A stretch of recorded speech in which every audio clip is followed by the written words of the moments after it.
Arrancamos.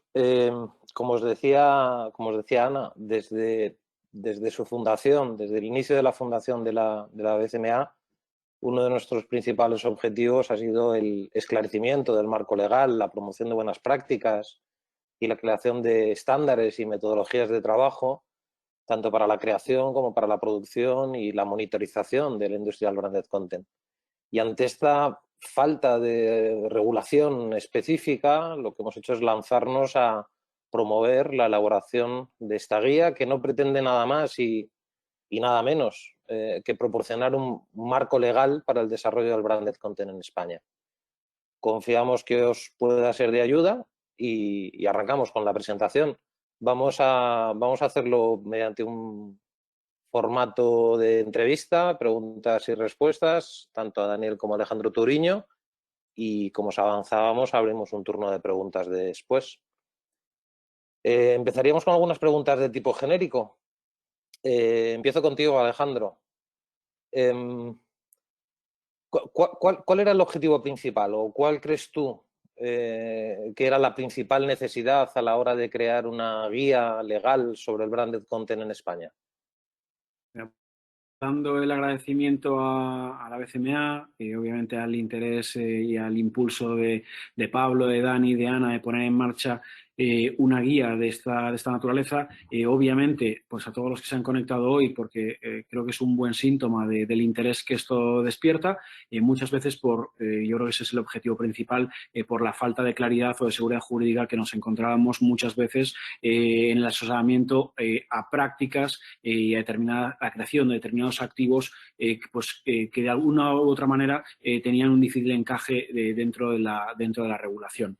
Yo creo que hay un histórico y es los que llevamos años trabajando en temas vinculados al mundo de la comunicación, al mundo de los contenidos y al mundo de la publicidad, pues hemos visto cómo digamos los formatos y cómo el mercado se ha ido sofisticando y ofreciendo determinadas funciones.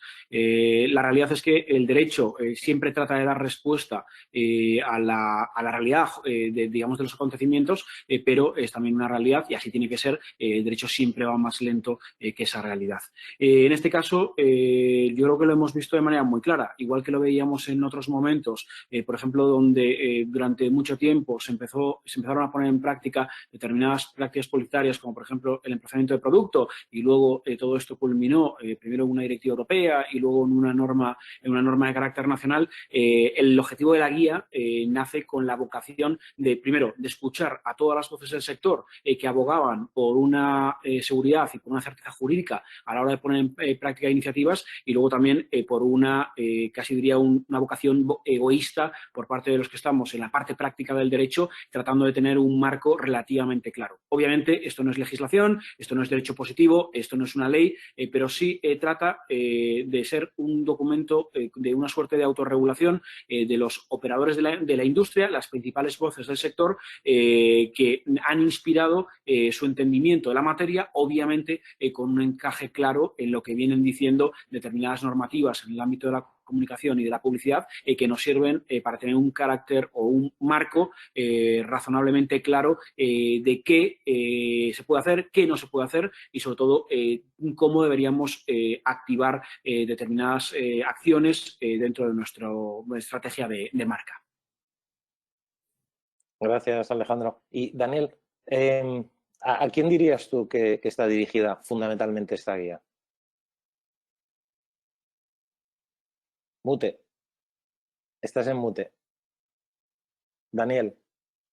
¿Ahora ya? Ahora, sí. Gracias. Lo primero eran agradecimientos a todo el mundo y en especial a BCMA por todo el apoyo y además de poder hacer factible esta guía que la siento un poco mi hijo, pues haber tenido la oportunidad de trabajar con grandes profesionales y haber hecho grandes amigos como los que tengo ahora mismo. Hay una cláusula de propiedad intelectual que me gustaba mucho, que hemos abusado mucho los abogados históricamente, que era al mundo conocido y por conocer. En este caso yo creo que la guía es aplicable para todos los públicos, ¿no? Que no hay calificación de edades ni de géneros. Es decir, que yo creo que es una guía que va a ayudar no solamente a los que estén interesados por el branded content, sino también a aquellos que estén interesados por la propiedad intelectual. Pero si tuviésemos que enfocar un poco más o ahondar en esta visión holística de a quién va dirigida o a quién no va dirigida, yo creo que va dirigida al sector de la comunicación. Pero no solo y exclusivamente al sector de la comunicación, sino al ecosistema publicitario. Y dentro de ese ecosistema publicitario en el que todos o prácticamente todos nos movemos ahora mismo, creo que sí está dirigida más al sector del entretenimiento en sí. Si me permitís, yo una expresión que he empleado mucho y los que me conocéis, que yo, si vas a empezar a crear, a producir un activo de branded content, pon un abogado en tu vida desde el inicio, ¿no? Quizás con esta guía también lo que pretendemos es fomentar que haya mayor diálogo entre los departamentos jurídicos de las compañías, tanto de las marcas como de las agencias, las productoras y los medios de comunicación, y que haya un contacto más fluido, ¿no? entre sus departamentos jurídicos y los departamentos creativos o de marketing. Pero continuamos. Pregunta para cualquiera de los dos y sentiros libres también de a lo largo de la sesión, interrumpiros y aportar lo que consideréis. ¿Qué supone, o mejor dicho, qué creéis que aporta esta guía al sector de la comunicación?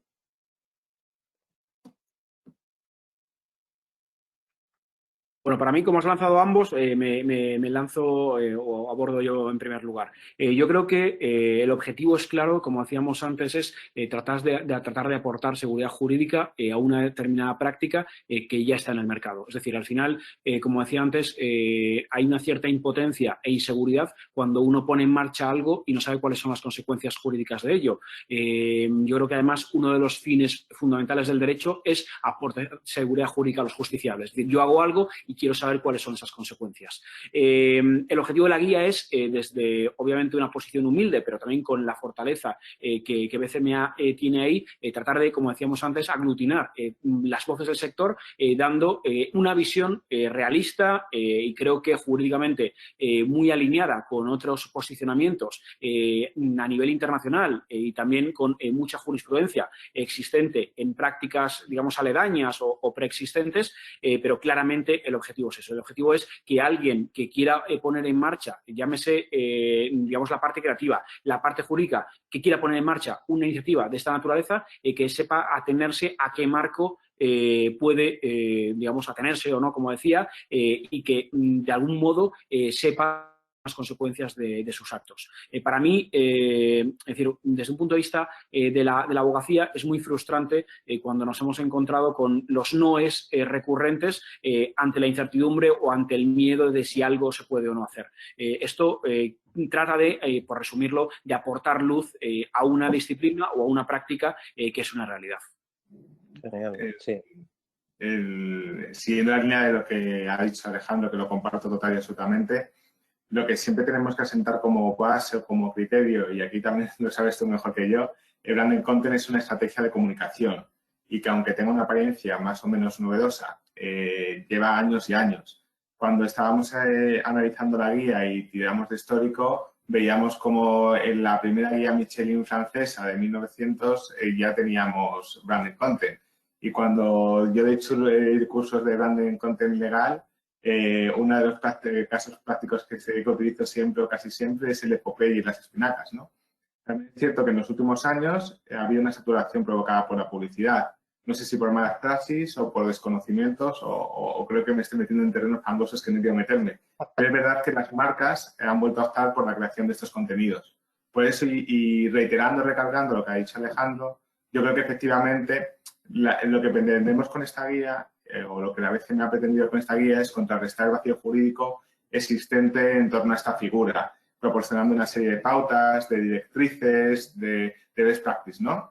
Intentando crear, pues, a modo o metáfora futbolística, el campo de juego legal que nos posibilita una creación y una difusión segura, eximiéndonos de cualquier tipo de responsabilidad. Vale, decías que no querías meterte en charcos, vamos a entrar con preguntas más específicas y así nos metemos en charcos bien. Vamos a ir con preguntas más concretas. Una que en mi opinión es uno de los aspectos básicos de esta guía, que es arrojar esa luz sobre las diferencias y también sobre las similitudes del branded content con otras estrategias de comunicación. Así que, Daniel, al charco.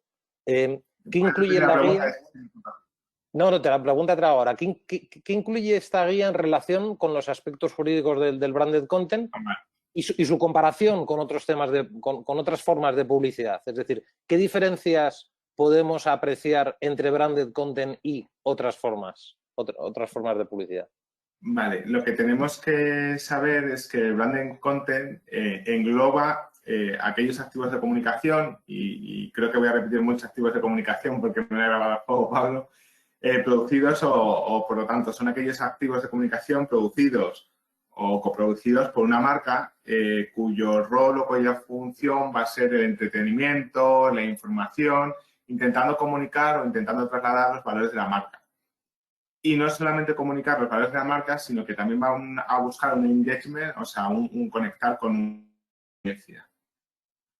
Cuando doy clases de branded content, una de mis primeras diapositivas es hablar sobre la multitud o el elenco de normas y códigos de conductas que tenemos en el marco publicitario. A 2010, a 2012 aproximadamente teníamos unas 400 de origen estatal, autonómico e incluso podríamos decir local. Por lo tanto, sí es cierto que el branded content va a tener unas características comunes con la publicidad y eso es lo que nos puede llegar a inducir a error, pero también es cierto que hay unas diferencias notorias con otras prácticas de comunicación, como pueden ser el product placement, el patrocinio o el publireportaje, también llamado publicidad nativa. En cuanto al product placement, por ejemplo, sí es cierto que el branded content es un contenido producido o coproducido con la marca, como ya hemos hablado, y que admite diferentes formatos y que lo que va a buscar va a ser la atracción directa con el consumidor versus un product placement que va a ser un contenido producido por terceros, que el formato más utilizado va a ser el audiovisual y que no va a buscar una atracción directa, pero sino que va a buscar una interrupción orgánica no agresiva. En cuanto al patrocinio, sí vamos a ver efectivamente, al igual que con el product placement versus branded content, que es un contenido producido por la marca, como ya hemos dicho, o coproducido por la marca, versus patrocinio, que va a ser un contenido creado o producido por un tercero. De aquí la libertad editorial. Y también vamos a tener que indicar que el patrocinio, un punto muy importante va a ser que el patrocinio va a tener limitaciones temporales en el ámbito audiovisual. Y por último, vamos a tener otras figuras que se pueden confundir y con especial incidencia en este caso, que es el publireportaje o la publicidad nativa, ¿no? Que pueden llegar a ser muy parecidos, como digo, pero que la finalidad de contenidos es totalmente diferente, ya que mientras el branded content lo que va a buscar es ese compromiso o es indicar los valores de la marca, el publireportaje lo que va a buscar es esa finalidad publicitaria de ofrecer esos servicios o productos y que obligatoriamente vamos a tener que advertir sobre esa finalidad si no queremos caer en una publicidad ilícita. Genial. Con lo cual en la guía vamos a encontrar branded content versus publicidad nativa, branded content versus publicidad convencional, branded content versus product placement, etcétera, versus patrocinio. Genial.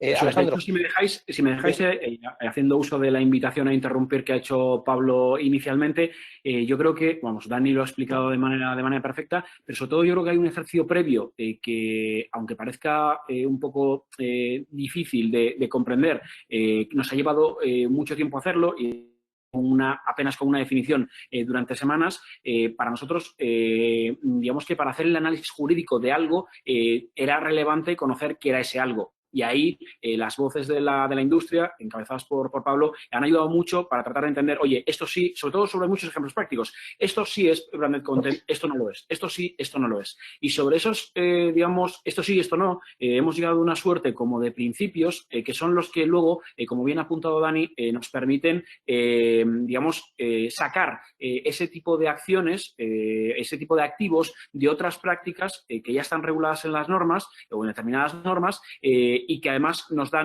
ayudan a aportar algo de luz. Por ir sobre ello, porque yo creo que son 5 puntos a partir de los cuales podemos tener en la cabeza, y a lo mejor Pablo incluso después nos puedes echar un cable contando ejemplos concretos, pero identificamos con 5 puntos que eran como los rasgos definitorios de un activo de branded content. Hablamos del origen del contenido, es decir, el contenido debe ser producido o coproducido por una marca, como decía Dani. El contenido, además, debe tender a entretener, a informar, a enseñar, a ofrecer una historia o una experiencia al público que lo recibe como un acto de entretenimiento o de información. La difusión ha de estar focalizada fuera de los espacios publicitarios tradicionales. Es decir, debe difundirse ese contenido fuera de esos espacios donde tradicionalmente el usuario lo identifica con mensaje publicitario directo por parte de marcas. Muy vinculado a eso, como cuarto rasgo definitorio, el contenido debería tener la naturaleza no intrusiva y no molesta para el destinatario último, para el espectador. Y por último, que creo que aquí es muchas veces lo que está el gran matiz con respecto a otras acciones, es que ese activo debe servir para trasladar los valores de la marca. Con lo cual, si ponemos todo eso en la misma coctelera, al final lo que nos lleva es que cuando nos vamos a hacer los análisis de lo que dicen la Ley General de Publicidad, la Ley General de Comunicación Audiovisual, la Ley de Servicios a la Sociedad de Información y las otras 397 normas a las que hacía referencia Dani, esto es un poco lo que marca él. Bueno, es que en realidad no nos sentimos cómodos con ninguno de los cajones que el legislador ha identificado hasta ahora. ¿Cuál es el ejercicio?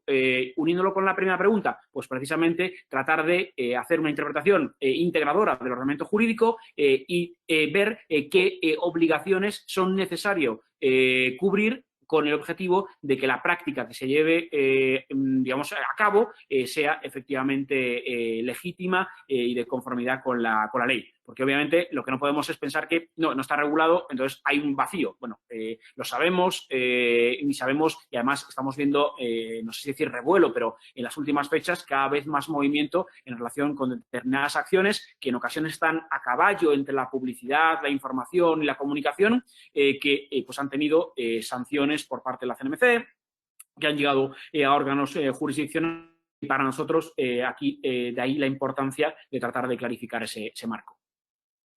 Sí, y aprovecho, Alejandro, como has hablado de los ejemplos, animo a todo el mundo que quiera ver esos ejemplos que entre en la página web de la BCMA, donde tenemos un apartado de casos prácticos donde podéis ver una selección de trabajos de branded content hechos en España y también lo que va a ser la presentación oficial de Foco, que es una herramienta que ha trabajado también la BCMA, sobre los distintos formatos de branded content, donde tenemos tanto ejemplos nacionales como ejemplos internacionales, como algún caso de ejemplo histórico.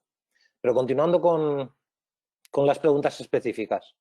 Alejandro, ¿podrías contarnos alguna propuesta concreta que se plantee en la guía para evitar que el branded content sea considerado, por ejemplo, publicidad ilícita?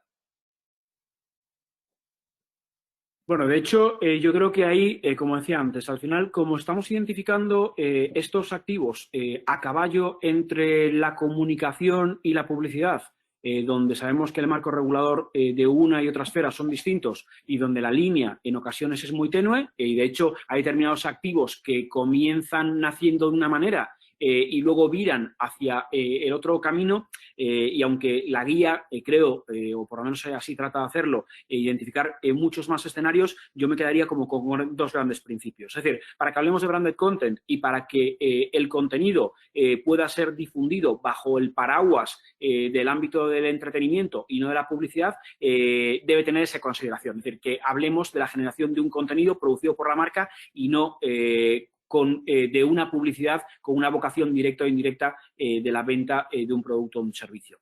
Y en segundo lugar, vinculándolo también con el ámbito publicitario histórico, el cumplimiento del conocido como principio de autenticidad, es decir, que el destinatario que recibe la comunicación, aún no tratándose de publicidad, que sea consciente de que ese contenido ha sido producido por una marca. Lo que hemos visto históricamente en las muchas o pocas resoluciones judiciales o administrativas iniciativas, tanto en España como en el entorno comunitario, como incluso inspiración en Estados Unidos, aunque la legislación ahí es distinta, nos sirve para entender que efectivamente cuando cumplimos, e insisto, hay muchos matices y además hemos entrado, oye, cuando se trata de un contenido visual, cuando es un contenido musical, cuando hablamos de contenidos digitales, editoriales, gráficos, contenidos en vivo y demás, es decir, un poco digamos, el fine tuning en cada una de esas modalidades, pero yo creo que si nos quedamos con esos dos principios, oye, estamos produciendo un contenido y además advertimos al destinatario final que ese contenido ha sido producido o coproducido por una marca, ahí esos principios tradicionales que han sido liberatorios, digamos, de cualquier tipo de sanción por parte de las autoridades de control o los órganos jurisdiccionales, estamos razonablemente cómodos para seguir adelante con la creación de nuestro activo. Genial. Veo en el chat que estáis empezando a formular preguntas. Si os parece, les voy a formular 4 o 5 preguntas más y luego pasamos a responder las preguntas que estáis poniendo en el chat o si queréis intervenir y hacerlas directamente. Una pregunta de un aspecto que a mí me parece importante, un aspecto clave, en mi opinión, es todo lo que está relacionado con propiedad intelectual, derechos de explotación, ¿no? Daniel, sobre este tema, ¿podrías anticiparnos algo de lo que plantea la guía en relación con estos temas? Es decir, derechos, propiedad intelectual. Sí, me anticipo, pero sin hacer spoilers, ¿no? Para que vean la guía. Eso es. Lo que tenemos que tener claro es que el branded content, o sea, un activo de comunicación de branded content o una obra de branded content es una obra a efectos de la ley de propiedad intelectual. Si cumple los requisitos, obviamente, de la ley de propiedad intelectual. Y aquí, Alex, corrígeme si me confundo, los requisitos eran originalidad, ¿no? Carácter previo y que sea perceptible a los sentidos. Entonces, a la hora de producir branded content es imprescindible que se regule correctamente, y eso es lo que hemos intentado incidir y hacer hincapié en todo momento, que la cesión de todos los derechos de propiedad intelectual que se generen estén regulados, estén recogidos en un contrato y que obviamente que sean por escrito. Por lo tanto, vemos que a la hora de elaborar la guía era importante o era de vital importancia proteger tanto de forma global la obra como individualmente cada uno de los apartados o elementos que componen dicha obra o dicha acción. Además, otro punto que teníamos en cuenta y haciendo hincapié en esta individualidad de la obra, es decir, de esos elementos que componen la obra, nos íbamos a encontrar otros derechos asociados, otros elementos asociados con la obra, que podían ser la marca que le vamos a dar, un nombre de dominio si vamos a crear una página web, etcétera. Y hasta aquí, no quiero hablar mucho más porque si no lo voy a meterme en propiedad intelectual y se nos puede ir de mal. No, pero está muy bien porque estamos cebando el interés a poder leer después la guía. Hoy lo único que pretendíamos era hacer una presentación. En relación a esto que venías comentando, yo creo que es un buen momento para aprovechar y contaros una primicia.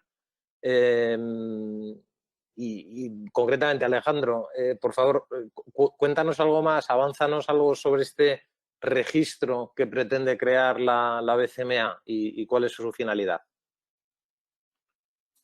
Bueno, no sé si me corresponde a mí tener ese honor, pero vamos, invitado por Pablo, así lo hago.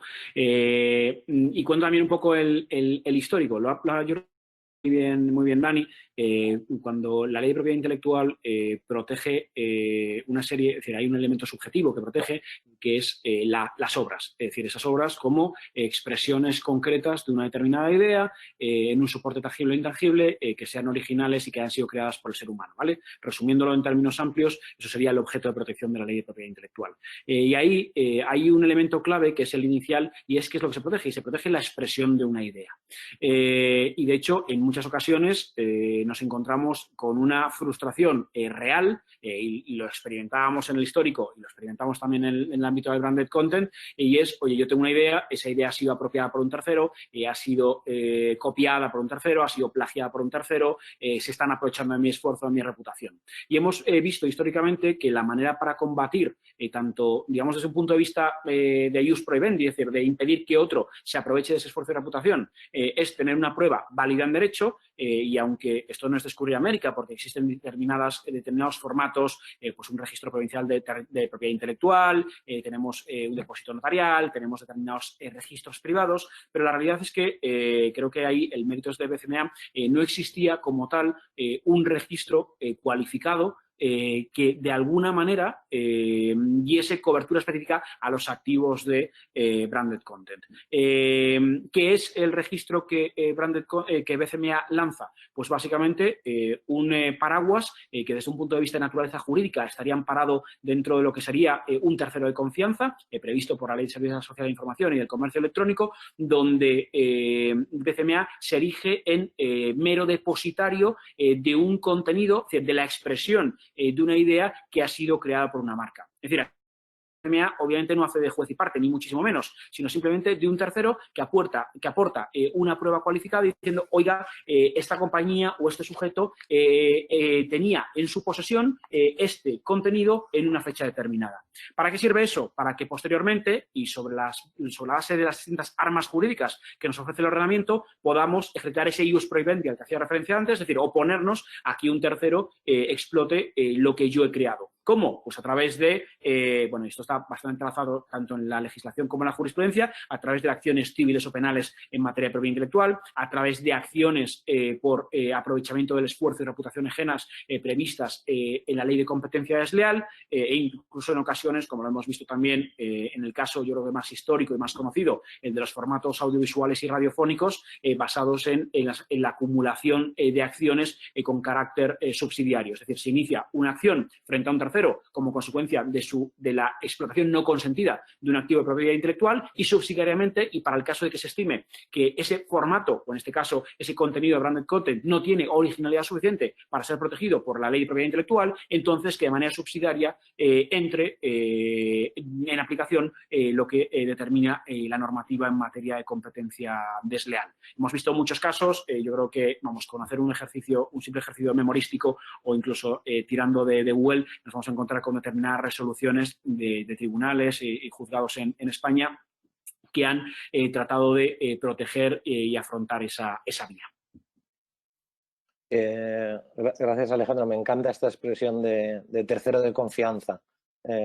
La BCMA siempre intentando aportar valor y matizar que este registro será de uso exclusivo, evidentemente, para asociados. Para que luego digan que el derecho no es business friendly. Sí, tercero de confianza, me ha encantado. Seguimos. Quería tratar contigo, Daniel, otro tema fundamental, en mi opinión, que es todo lo relacionado con los contratos, ¿no? Hablaba antes de poner un abogado en tu vida cuando inicies un proyecto de branded content. Más en concreto, o la pregunta, ¿nos podrías adelantar, ya te digo, sin hacer mucho spoiler, alguna de las recomendaciones que aparecen en la guía sobre lo que deberíamos tener en cuenta los distintos players que integran un branded content en relación a este tema de contratos? Contratos. Sí, además ya sabes que mi pasión son los contratos. No, la cuestión es que, como ya hemos dicho, y sin hacer spoiler, de acuerdo, a la hora de producir un contenido es imprescindible, importantísimo, de vital importancia entre mayúsculas y en un letrero gigante, que se regule la cesión de todos los derechos que se generan. Y, por ejemplo, ¿qué derechos o qué vamos a tener que hacer en cuanto a una idea original o si la idea está basada en un contenido de un tercero? Pues si la idea es original, tenemos que realizar un contrato con los creadores, y si está basada en un contenido de tercero, el primer paso va a ser adquirir los derechos de tercero. Es decir, que cualquier inclusión de obras intelectuales o de acciones de comunicación de branded content, como estamos hablando, en la que va a haber derechos, y en este caso derechos de terceros, por ejemplo, que va a ser la gran problemática o el gran roce que hemos tenido a nivel contractual o que he tenido yo en mi experiencia contractual, vamos a tener que contar con la autorización de sus creadores, de los autores, de los titulares, de los licenciantes, ya sean canciones, fotografías, secuencias de imágenes, pinturas, dibujos, etcétera. Por lo tanto, lo que quiero dar hincapié o quiero recalcar de nuevo y lo repetiré ad náusea es que es muy, muy importante que quedemos recogido por escrito cómo va a ser esa cesión de derechos de explotación. O si no son todos, por lo menos los que consideremos que sean necesarios y los que queden cuadrados aspectos tan importantes como puede ser el territorio, la duración, los medios y soportes de duración o de difusión, perdón, o un tema muy importante que a veces se nos olvida, que es el de la exclusividad, si van a ser una cesión exclusiva o no exclusiva. Qué importante, ¿verdad? Como nos empeñamos tanto en hablar del branded content como activo de comunicación, cuando introduces la variable contractual es cuando das un especial valor a que es un activo. Lo que estás haciendo es algo que debería generarte un rendimiento a futuro. Bueno, por mi parte estoy ya por acabar con las preguntas y abrimos el turno de preguntas de la audiencia, pero sí os formulo una última pregunta, por si queréis, a cualquiera de los dos, Alejandro, si quieres, Daniel, si tenéis algún tipo de recomendación más sobre algún formato en especial en relación a todo lo que tiene que ver con el marco jurídico, requisitos legales que debería cumplir dicho formato. Lo digo porque antes Alejandro introducía, ¿no? Muchas veces cuando hablamos de branded content pensamos inmediatamente en formatos audiovisuales, pero no solo. Y aquí la guía también refleja los formatos impresos o las experiencias en vivo, ¿no? Los shows en vivo. ¿Alguna recomendación que queráis dar a nuestra audiencia sobre algún formato? Ahí me voy a sumar al non-spoiler de Dani. Yo creo que, bueno, invitar obviamente a la lectura de la guía también. Yo creo que en el resumen ejecutivo hay digamos, una referencia, aunque sea muy tangencial, a la materia. A ver, hay una serie de principios generales que son los que inspiran, digamos, el ordenamiento jurídico en general en materia de comunicación y publicidad, que son los que hemos tratado de aterrizar y atomizar en cada uno de los escenarios, y yo creo que hemos hecho un ejercicio no solamente de quedarnos con el, vamos a decirlo así, con el gran público, entendiendo que el mayor volumen de contenidos de branded content son en el ámbito visual, sino que, como reforzaba ahora Pablo, nos hemos focalizado también en el ámbito editorial, en el ámbito musical, en el ámbito de los eventos en vivo. Yo creo que lo hemos hecho con un término que a mí me gusta bastante, muchas veces con ese foco transmedia que se pone en evidencia en muchos de los proyectos de branded content. De hecho, cuando hacíamos ese primer ejercicio al que hacía referencia antes, de ver qué es y qué no es, muchos de las campañas, de las acciones y de los activos que se promovían no tenían un único impacto en el audiovisual. Quizás el audiovisual era, digamos, como cabecera, pero alrededor de ello había un ecosistema o un universo que requería primero de una atención y después de una respuesta jurídica. Eso es lo que hemos tratado de hacer con la guía. Espero que con acierto, pero desde luego, ya os lo digo, con esfuerzo y con ilusión. Gracias, Alejandro. Gracias, Daniel. Por mi parte, no tengo más preguntas específicas. Creo que es interesante que abramos turno de preguntas de la audiencia para que pueda haber algo más concreto o podamos solventar dudas. Veo que alguien había preguntado que dónde se podía adquirir la guía. Hemos repetido que en principio la guía completa es exclusiva para socios y se la haremos llegar según acabe esta presentación. Me gusta lo de adquirir porque yo siempre pensando en activos me dan ganas de ponerla a la venta, pero bueno, de momento creo que no, que va a ser exclusiva para los socios y el resumen ejecutivo que trasladaremos a todos y a través de los medios también. Veo que nos han formulado ya alguna pregunta. Yo os diría, estamos prácticamente en familia, con lo cual casi sentiros libres de conectar vuestra cámara y de conectar el micro y formular preguntas de manera directa. Si no es así y no queréis intervenir, pues lo podéis hacer por el chat y yo las traslado. Veo una pregunta de Carlos Balanza Nájera, que si quieres, Carlos, hacerla tú directamente, libre de ello, y si no, la formulo yo por ti. Formulo la pregunta, si te parece, ya que la has puesto en el chat. Preguntando a Alejandro, Daniel, cualquiera de los dos. ¿Es acorde a la normativa un artículo en el que se ofrezca una información de valor en una herramienta nativa, es decir, en una web propia? Pone un ejemplo, por ejemplo, explicar una novedad científica y que dicho contenido se relacione con la solución que ofrece un producto de la compañía. Estás de nota, ¿eh? A ver, yo, mi visión sobre una pregunta que seguramente requiera mucha más o que admita muchos matices. Si lo que estamos hablando es que en la web de una determinada compañía se hace una acción, vamos a decirlo así, informativa, pero también promocional de un producto, o se expone una problemática y se ofrece una solución basada en un producto, mi entendimiento es que ahí hay una vocación de promoción directa o indirecta de un producto, con lo cual tendría la consideración de publicidad. Dicho eso, la pregunta no es dime jurídicamente qué es, sino si se puede. Yo entiendo que yéndonos a los principios que establece la normativa en materia publicitaria, y aquí se me viene a la cabeza principalmente ese principio de autenticidad, es decir, que el destinatario sepa que no es un mensaje informativo altruista, sino que hay un interés comercial detrás. Y en segundo lugar, obviamente, que responda al principio de veracidad, es decir, que la información que se vuelque sea veraz. A mi juicio, esa práctica con salvedades y con, estoy pensando sobre todo si pensamos a lo mejor en el ámbito farmacéutico que puedes tener determinadas restricciones o cosas similares, pero en términos generales mi dictamen sería sí con esas salvaguardas o con esos condicionantes.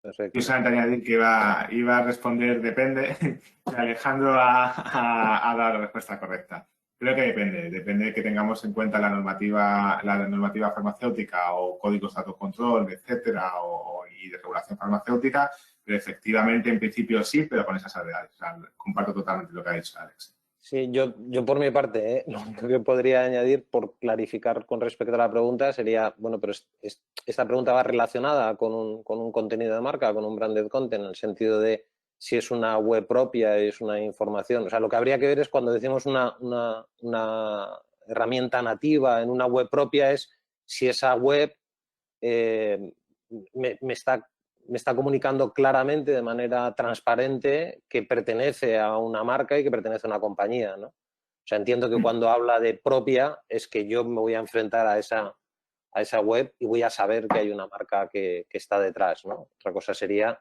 que fuera una web de tipo genérico, que me diera información o que tuviera una apariencia de medio de comunicación, ¿no? Abrimos turno de preguntas. En el chat no veo muchas más preguntas, con lo cual seguro que estáis deseando intervenir. Y si no, voy a formularos preguntas yo. Paula, haz alguna pregunta, tú que has debatido conmigo en repetidas ocasiones. Pero facilita, ¿eh? Bueno, yo os voy a plantear una que nosotros, bueno, que yo me he planteado también, y es con la modificación de la Directiva de Comunicación Audiovisual, que bueno, se han recogido pues nuevas obligaciones, nuevos entornos. Si creéis que hubiera sido una buena oportunidad, bueno, no para regularlo, sino para aclarar precisamente esas fronteras entre comunicación, publicidad, igual que en su día se hizo con figuras que eran controvertidas también como el emplazamiento de producto, ¿no? Ahora, en principio, vendrá una consulta pública que la estamos esperando como agua de mayo, pero no creo que introduzca, lógicamente, nuevos conceptos. Por uno, ¿qué pensáis? ¿Si hubiera sido positivo que lo hubieran incluido o si precisamente lo sigue dejando abierto, ¿no? ¿Cómo lo veis? Dani, Alejandro. Y muchas gracias, muy interesante. Ya, a ver si me lee el resumen ejecutivo y seguimos debatiendo. Vamos a seguir hablando seguro. Yo, si quieres, me lanzo a responder a Paula, también agradecer el arrojo de lanzarse a lanzar preguntas. A ver, yo creo que hay vuelvo otra vez a los principios latinos, que yo creo del derecho romano, que son los que marcan la pauta inspiradora del derecho actual, y es ese principio de ius et sub ius. Es decir, al final, la legislación y las directivas europeas son herramientas normativas que emanan bajo ese paraguas, deben dar respuesta a lo que está aconteciendo en la sociedad. Mi valoración es que cada vez más nos encontramos con compañías, con operadores jurídicos que están lanzando activos de branded content, con lo cual a la pregunta de ¿debería haberse utilizado esa oportunidad? Posiblemente la respuesta sea sí. Si tomamos como ejemplo, y me parece un muy buen paralelismo, lo que en su momento aconteció con el tema del product placement, yo recuerdo sufrir sangre, sudor y lágrimas cuando estábamos en España, hablo de época Ley General de Comunicación Audiovisual, donde teníamos una directiva de televisión sin fronteras, donde teníamos unos criterios de la SETSI, pero no teníamos un derecho positivo, como tenemos ahora en el artículo 17 de la Ley General de Comunicación Audiovisual, se puede hacer esto y no se puede hacer esto otro. Con lo cual, cuanta más claridad se ofrezca a esos operadores jurídicos, a mi juicio, más cómodos actuamos todos. De todas maneras, tanto Paula y la institución que lidera, como la propia BCMA aquí, yo creo que hacen esfuerzos o hacemos esfuerzos por intentar arrojar luz a determinados escenarios de tiniebla o de cierta oscuridad que desde luego no benefician a nadie. Que hoy haya conectadas más de 40 personas escuchando divagar sobre naturaleza jurídica y consecuencias jurídicas de una disciplina, yo creo que habla bastante del interés real digamos, de un determinado sector por una práctica determinada.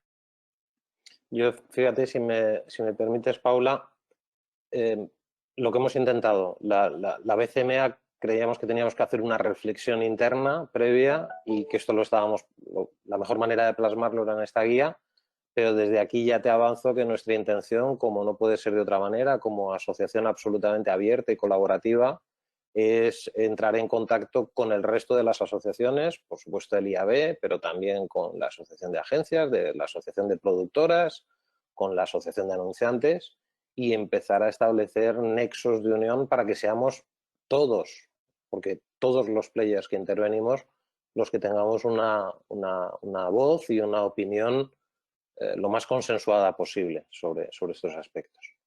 Veo que hay otra pregunta de Pedro Sánchez, me parece una pregunta muy interesante, la verdad es que yo no sabría responderla. Dice, ¿hay algún país que sea referente en legislación en branded content? O formulado de otra manera, ¿algún país que sí haya legislado ya sobre esta figura? ¿Tenéis alguna noticia? Yo la verdad no sabría responderlo. No, creo que como muchas cosas en branded content vamos por delante en España que en otros mercados, pero no tengo referente. ¿Conocéis vosotros algún caso de que se haya legislado en otro país? Yo, perdón, la neta, he visto a Pedro Sánchez y me he asustado. Entiendo que no es el presidente del gobierno dirigiéndonos una pregunta capciosa. No. Bueno, más allá de la broma. De la asociación. No, lo que quería decir es que hemos hecho un buen mapeo a nivel internacional. Lo que hemos visto son, primero, creo que el valor de la guía está en que no habíamos identificado ninguna guía comprensiva única y exclusivamente de branded content. Es cierto que había determinados documentos a nivel global que abordaban prácticas de comunicación publicitarias, digamos que todas en la misma coctelera. No digo que no las haya, pero nosotros después de un buen mapeo no lo hemos encontrado y no hemos encontrado tampoco ninguna norma específica que regule esto. Lo que sí hemos visto son muchas resoluciones, bueno, o alguna resolución a nivel internacional, principalmente Reino Unido, Estados Unidos, donde ya hay, digamos, algunas puntualizaciones sobre cosas que se entienden y no por branded content y donde hay, digamos, un riesgo de que lo que inicialmente podría parecer branded content en realidad sea una práctica no autorizada o no lícita, como podría ser la publicidad encubierta. De hecho, hemos visto también en España, y yo creo que esto es público y notorio, es simplemente un reflejo de la actualidad o de las noticias, hemos visto determinados activos que han sido calificados claramente como branded content, pero digamos que la inclusión o hacer un híbrido con otras disciplinas o con otras prácticas les ha llevado a una jurídica distinta y una consecuencia jurídica también distinta. Perfecto. Veo que van surgiendo más preguntas, las voy leyendo sobre la marcha, con lo cual responder cualquiera de los dos, Daniel, Alejandro.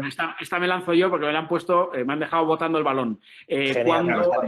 ¿Cuándo colocar a un abogado? Es decir, los abogados, y aquí dejadme que lloremos un poco, entiendo que Dani estará en la misma situación. Es decir, lo que nos gusta es, primero, no actuar como stoppers y segundo, estar en los proyectos desde el principio.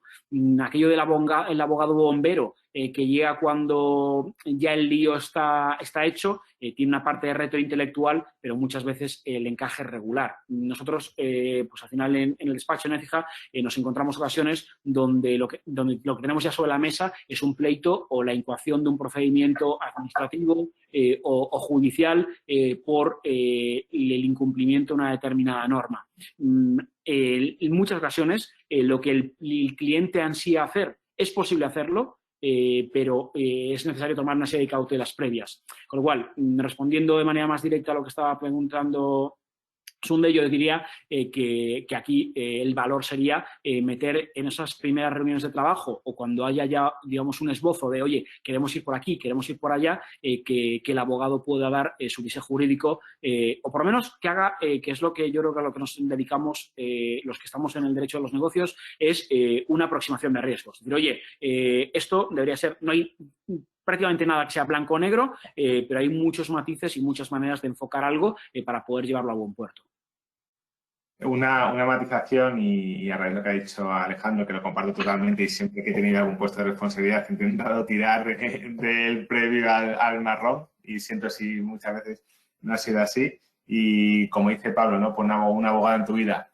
Y ahora mismo ahora estoy un poco obsesionado con la protección de datos porque mañana me saco la certificación. Entonces, el reglamento de protección de datos dice una cosa muy bonita que creo que habría que poner branded content, que decía by design y by default, ¿no? O sea, desde el diseño por defecto. Pues yo creo que sí tendríamos que adoptar un poco el modelo americano y ser desde el minuto cero. O sea, Sunde, y aprovecho para saludarte. Hay que empezar desde el minuto cero a contar con el abogado y ya desde el plan estratégico hay que tener esa toma de contacto con él para evitar males mayores, incluso que esa acción de branded content no pueda servir porque no tenemos los derechos suficientes para poder explotarlo. Es que yo creo que es importante que cambiemos nuestro mindset respecto a los abogados de las compañías. Yo me he encontrado en tantas reuniones en las que al final de un proyecto se decía, bueno, ahora tenemos que pasar el filtro de nuestro departamento jurídico. Que dices, no, si el departamento jurídico no debería ser un filtro final. El departamento jurídico debería de ser tu amigo que está desde el proceso. Mírale como un colaborador que te va a ayudar como facilitador a que tu propuesta sea jurídicamente viable. No hagas trabajar, no dediques tiempo y esfuerzo tuyo y de tus colaboradores a trabajar una propuesta y al final a ver si nos la aprueban o no. Pon un abogado en tu vida desde el inicio del proyecto y mírale como un colaborador necesario y no como un mal menor. Sería mi recomendación. Veo que hay alguna otra pregunta. Bueno, aquí igual es difícil, ¿no? Porque nosotros siempre en la BCMA no queremos, es lógico, poner casos concretos, sino que vamos a hablar desde la generalidad. Pero hay una pregunta que dice, ¿cuáles son los principales problemas judiciales que se han abordado con respecto al branded content? Yo, si queréis, me lanzo con esa y no digo que sea una verdad absoluta, pero en mi histórico de trabajo con branded y con figuras aledañas, siempre, digamos, la litigación viene en dos vías. Uno, que creo que es la más recurrente, es la consideración por parte de un tercero, autoridad de control, órgano jurisdiccional, el entendimiento de esa acción no como un activo de comunicación, sino como una publicidad encubierta y, de hecho, como muy bien dice Pablo, sin mencionar nombres concretos, estamos viendo o hemos visto en el histórico, pero en las últimas semanas en particular, determinados procedimientos sancionadores que van en esa línea. Es decir, oiga, lo que usted hace no es un branded content, lo que usted hace no es un emplazamiento publicitario, sino que lo que hace es publicidad encubierta. ¿Por qué? Porque hay una preponderancia indebida del producto o del servicio dentro del hilo editorial del contenido que se ha creado. que es lo que expresamente proscribe. Lo proscribía ya la Directiva de Televisión Sin Fronteras, lo hacían las directrices de SETSI, de la Secretaría de Estado de Telecomunicaciones, y lo hace la Ley General de Comunicación Audiovisual. Eso sería un escenario. Y luego otro, que cuando uno está en la facultad o estudia algún máster en temas de intangibles y de propiedad intelectual, le llama poderosamente la atención, pero luego en la práctica uno lo entiende.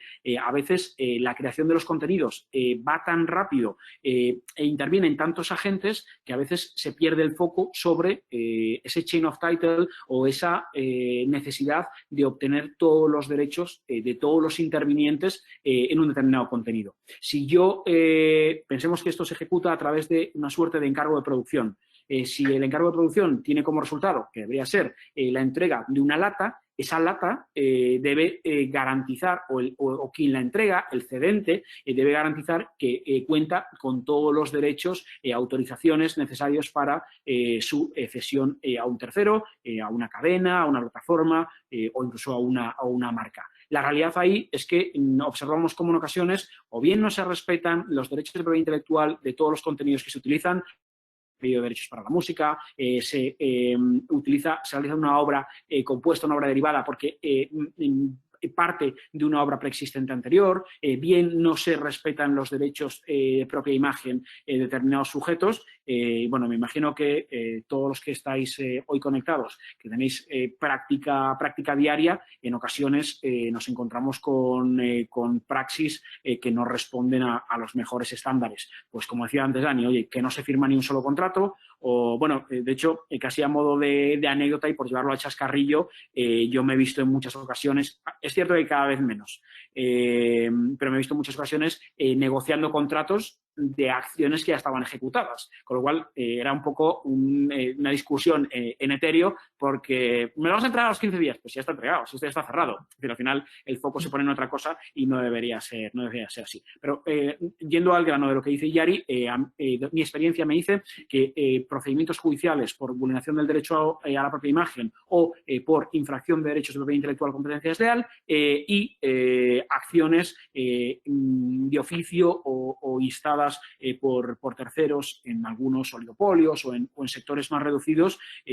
como consecuencia de la realización de acciones que se enmarcan dentro de la publicidad encubierta y no de prácticas de comunicación o publicitarias amparadas por la normativa. Totalmente de acuerdo. Me parece que ha quedado clarísimo. Muchísimas gracias, Alejandro. Contaba de un rollo como para que veáis nada más, ¿no? No, está genial, de verdad. Por mi parte no hay más preguntas, no tenemos más preguntas en el chat. Os brindo la oportunidad a toda la audiencia, si queréis directamente conectar vuestra cámara y el micro y formular algún tipo de pregunta directa, y si no, pues iremos dando por terminada la sesión. Veo que hay... sí, hay una pregunta más. Javier Izaguirre, que nos da la enhorabuena, gracias. Y dice, ¿os atrevéis a dibujar el escenario en materia legislativa del branded content que tendremos de aquí a 5 o 10 años? Aquí, Pablo, tenés que responder tú, creo yo. Yo tengo muchísimas dudas. Tú eres un visionario, por eso te lo digo. No, tengo muchas dudas. Tengo primero dudas de que sea interesante que se regule, porque para que se regule primero se tendría que entender bien de lo que estamos hablando y sigo pulsando cada día muchísima confusión, con lo cual no puedo pensar que el legislador no vaya a tener la misma confusión. Igual entra como un elefante en una cacharrería y es peor. Por eso casi creo más en la colaboración entre los distintos players, en las medidas de autorregulación, en el conocimiento, en que sepamos lo que estamos haciendo y con una máxima, ¿no? Y es, si los publicitarios entendidos como entertainers, pues que igual deberíamos de empezar a comportarnos como ellos, ¿no? Y todo lo que afecte jurídicamente al mundo del entertainment deberíamos de aplicárnoslo a nivel de contratos, de derechos, etcétera. Pero no me atrevo a dibujar un escenario porque puedo pensar que sería restrictivo y no quiero imaginarlo. Yo por discrepar un poco, que esto ha sido para hacer una boda de besos y aplausos, yo ahí sí que abogo, no sé si en 5 o 10 años o cuándo, pero que cualquier acción que sea, digamos, que tenga una cobertura o que tenga un volumen relevante como esto lo tiene cada vez más, yo creo que dejar la voz única y exclusivamente en los agentes del sector creo que no es lo más acertado. Hay determinados escenarios y hay determinados sectores que han venido funcionando razonablemente bien. Pensemos, por ejemplo, en el tema de la calificación de edades en el ámbito de los videojuegos. Hay muchos escenarios que es cierto que en mercados pequeños o en mercados donde no hay muchos agentes, esto bueno, pues, puede tener una solución por esa vía. Mi entendimiento es distinto porque, en este caso, porque creo que la multiplicidad de plataformas y de escenarios donde el branded tiene consecuencias, creo que no es abordable por parte de solamente unos cuantos operadores del sector. Obviamente, y no quiero tirar piedras contra mi tejado porque sería estúpido, la BCMA encabeza muchísimos de esos agentes, pero cuando rascamos y nos vamos al barro y vemos que hay prácticas, como decíamos, audiovisuales, de prensa escrita, de temas de en vivo, fonográficos, muchísimos temas de podcast y similares, al final yo creo que el tener unas pautas claras de qué se puede y qué no se puede hacer y que lo diga el legislador, que al final es el único que tiene capacidad para dictar normas, yo creo que es fundamental.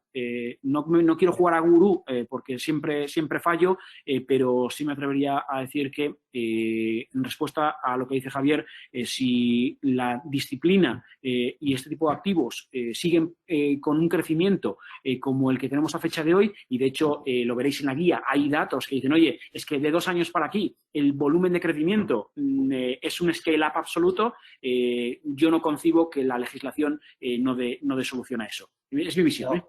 Voy a entrar yo al charco. Venga. A decir que me encanta. No. Yo no estoy diciendo que no me imagine un futuro sin regulación, que seguramente lo habrá. Estoy de acuerdo contigo, Alejandro. Lo que digo es que me da miedo. Que me da miedo porque sigo viendo incluso entre gente cercana, entre socios, una cierta confusión y sigo viendo que recurrentemente decimos, bueno, pero esto del branded content es publicidad. Entonces, si el mensaje que trasladamos es el branded content es publicidad, ya está. El legislador va a decir es publicidad, con lo cual normativa publicitaria. Me podría encontrar con un ejemplo, con esa regulación restrictiva que yo puedo vislumbrar, nos podríamos encontrar con un de Lego Movie al que se le aplicase el código PAOS. Es decir, el muñeco no se mueve, con lo cual el muñeco no se mueve y no habla, con lo cual no hay película de Lego Movie, ¿no? Pero tú estás en el día a día igual que me toca estar a mí. Es decir, para mí no hay nada más frustrante que cuando yo estaba o estoy asesorando a una productora, sentarme con una plataforma o sentarme con un canal de televisión lineal y que en lugar de tener las reglas del juego claro, cada uno juegue a interpretar qué es lo mejor. Obviamente, estoy de acuerdo contigo, es decir, la regulación aspiramos, es decir, yo creo que tenemos un legislador, sobre todo desde que formamos parte del ecosistema europeo, que tiene muchos inputs de muchos lugares, también es cierto que hay mucha presión por muchos puntos, pero yo creo que, como yo ahí quizás sea más naif, pero sí creo que una regulación en el corto o medio plazo en que escuche a todas las voces del sector y que no me tome una posición negacionista, sino decir, oye, sí, pero por este camino para mí es fundamental. Sí, estoy de acuerdo. Dani, estamos aquí tú y yo a manporro limpio. No. Sí, estamos de acuerdo, pero lo que tú introduces matices de los que yo tengo mis dudas. Has introducido el matiz que escuche a... Entonces me parece fundamental. Lo que me da miedo es que pueda haber una legislación restrictiva sin haber escuchado previamente, sin haber profundizado previamente, sin haber comprendido previamente y que nos encontremos, pues eso, con que muchas de prácticas que se están haciendo correctas acorde al mundo del entretenimiento, por el mero hecho de que hubiera una marca, fueran catalogadas inmediatamente de publicidad.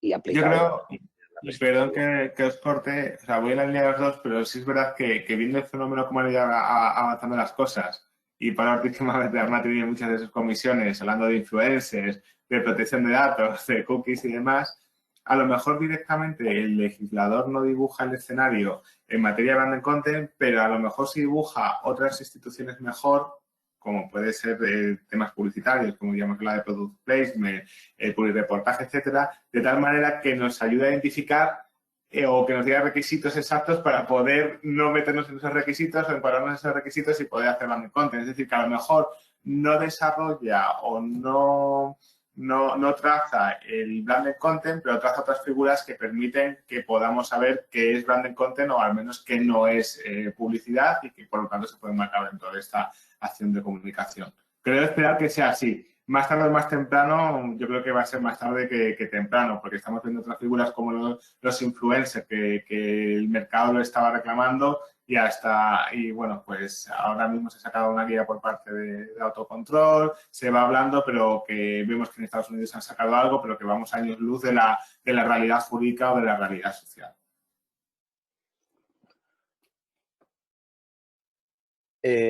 Vale, nos dan las gracias en el chat.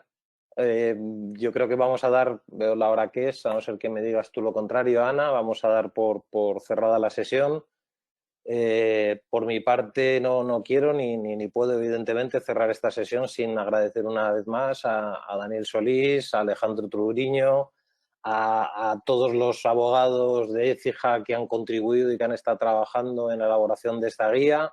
Por supuesto, a Ana Lorenzo, a María Chiara por el trabajo impecable y por soportarme, que también eso es un plus. A Condé Nast, que la mencionaban al principio y que nos ha ayudado con la visibilidad y con la maquetación de esta guía. Esperamos haberos aportado algo de luz, de haber facilitado así algún tipo de directriz a través de la guía que otorguen algo más de seguridad jurídica para todos aquellos que nos dedicamos al branded content. Obviamente esto no es más que el principio. Desde la BCMA seguiremos trabajando en promover prácticas y regulaciones específicas que protejan y que potencien la creación y la difusión de todos vuestros activos de branded content. Por mi parte, nada más. Daros las gracias. A mí, si me permitís, aunque sea a modo autopromo, además de daros las gracias obviamente a BCMA por confiar en nosotros para poner en marcha la guía, me ha tocado a mí poner voz y cara a un equipo de abogados que ha trabajado en el proyecto y públicamente sí me gustaría dar las gracias a Tamara, a Claudia, a Antea, a Alfredo, a Paula, a Bea, a Carolina, que han metido mucha ilusión y horas en el proyecto y, por supuesto, a Dani, que ha sido foco inspirador de todo el trabajo que se ha hecho. Gracias a todos vosotros. Ha sido un honor y un placer trabajar con vosotros y espero que siga siendo así porque es que la verdad que me ha encantado, me ha encantado el proyecto, me ha encantado poder colaborar y que aportéis las ideas y tanto al equipo de BCMA como a Écija, que si no hubiese sido la punta de lanza de toda esta obra o de todo este parto.